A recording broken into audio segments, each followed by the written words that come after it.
everyone? Hope you're all doing well. Sugar Sean O'Malley is not a superstar.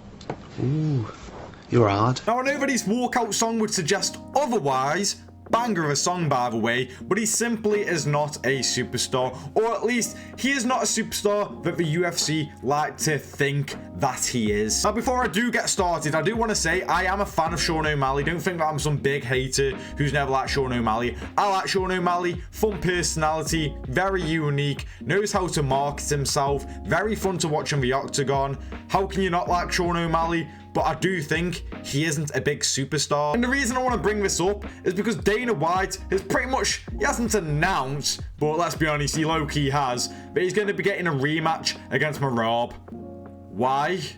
Bro is not Israel Adesanya.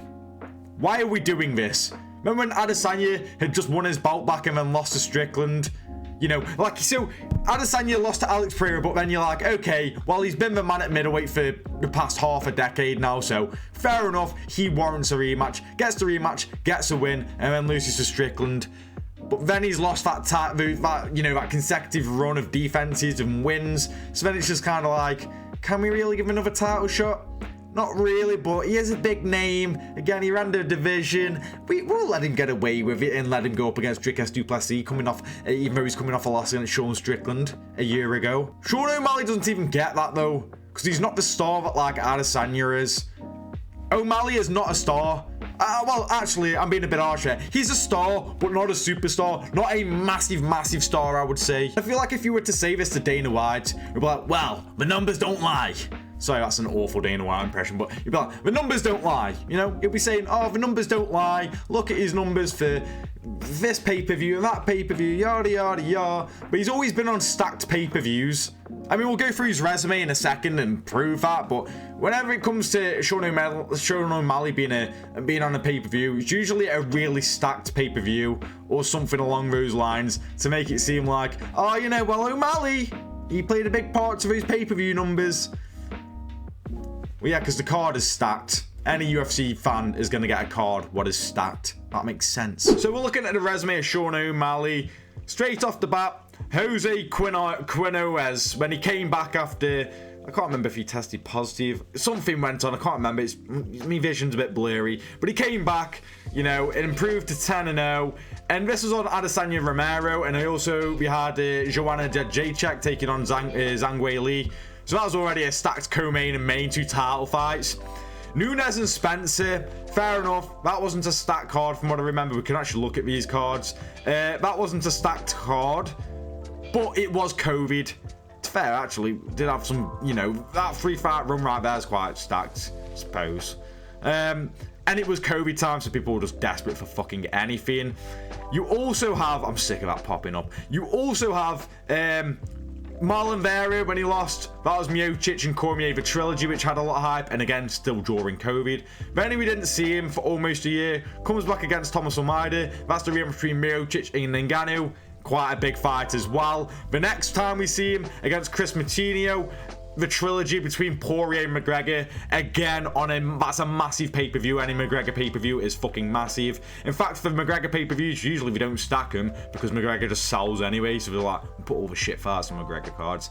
After this, Oliveira and Poirier. Can't remember if this was a good card, but, well, it's 2 title fights. You got Nunes and Pena, you got Oliveira and Poirier. Oliveira, Poirier, both big names. One of the last pay-per-views, probably the last pay-per-view of 2021, so again, and it is quite stacked. Cody Garbrandt, Kai Kara-France, Jeff Neal, Santiago Ponzinibbio, and Jeff Neal, Josh Emmett, Dan Ige, Dominic Cruz, Pedro Munoz, Taito Ivosa.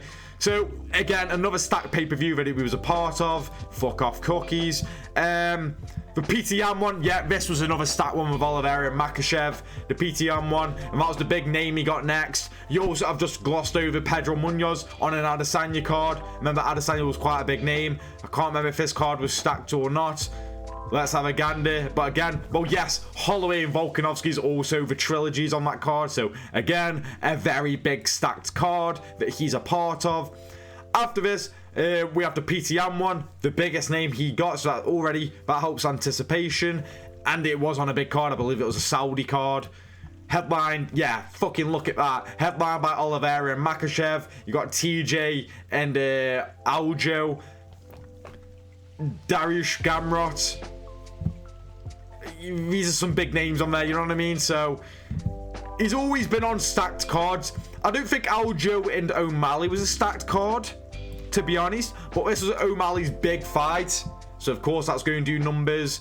You also had a co-main of the title fight as well. Ian Gary was on there. Mario Chito Vera and Pedro Munoz. You know, you had some decent names on there. I wouldn't say it was a stacked card, though, in all fairness. So, yeah, I'll let him off on that one. O'Malley Vera 2, UFC 299 just before UFC 300. People are getting hyped because more fights announcements are being made for UFC 300. You got Poirier and Saint Denis on the co-main. Michael Venom Page's UFC debut. JDM versus Gilbert Burns. PTN Song Yadong. Curtis Blades, Jouten Almeida. You know, so these are some big names. I would say that's a stacked pay-per-view. You then have, what is it? UFC 306, UFC the Sphere card. Obviously, that was a big, unique event. Was it a stacked card? Not exactly, but you got a co-main with a title fight. You got Diego Lopez, Brian Ortega. The rest of the card wasn't really that stacked on paper, but again, the unique event of it being the Sphere helps boost it even more. So if anyone tries to come at me and be like, oh, well, he's got good numbers, he does good pay-per-view numbers, the majority of them are all stacked or headlined by a big fucking name. So, you know, you don't think that was a decision, a wise decision from the UFC there. Like, they weren't trying to do that, and I don't blame the UFC for that. But before anyone tries to say, oh, that was why, well, that was why, because of the fucking pay-per-view cards that he was on. And again, this is not a dig at Sean O'Malley. I like the guy. It just pisses me off because now we've gotten to this situation where Sean O'Malley's getting a rematch against Merab when it's not justified. There's so many options for Sean O'Malley. I was rooting for the rematch between him and Peter Yan. I'm a big Peter Yan fan. The first fight was a banger. Very close. Could have gone either way. I thought Peter Yan won. Do 5 rounds. Co-main on a pay-per-view. Why not do that? Corey Sandhagen. People have wanted a Sean O'Malley and Corey Sandhagen fight for fucking God knows how long now. That was right there. Maybe do the Umar fight. Davison Figueiredo. Henry Cejudo was there. Like, there's so many options, and now we're just getting a fucking rematch for doing nothing. Like, is this what the UFC... This is the example the UFC setting. You don't have to do fuck all, and you can get a rematch. Why aren't we doing Merab versus Pantoja for the meantime? I'm not even a massive... Low-key, I aren't even a big fan of that fight because I feel like Merab was going to steamroll through Pantoja. I could be wrong. Hopefully, I would be wrong. It'll be a banger fight, hopefully. It would be a car crash, in all fairness. It would be entertaining. But, whilst Merab really has beat all the top guys at bantamweight, why wouldn't you let a few of these bantamweight top guys fight one another to dictate who's going to be the #1 contender for Merab? And the same goes to Pantoja. Kind of beat everyone who's at the top of the flyweight division.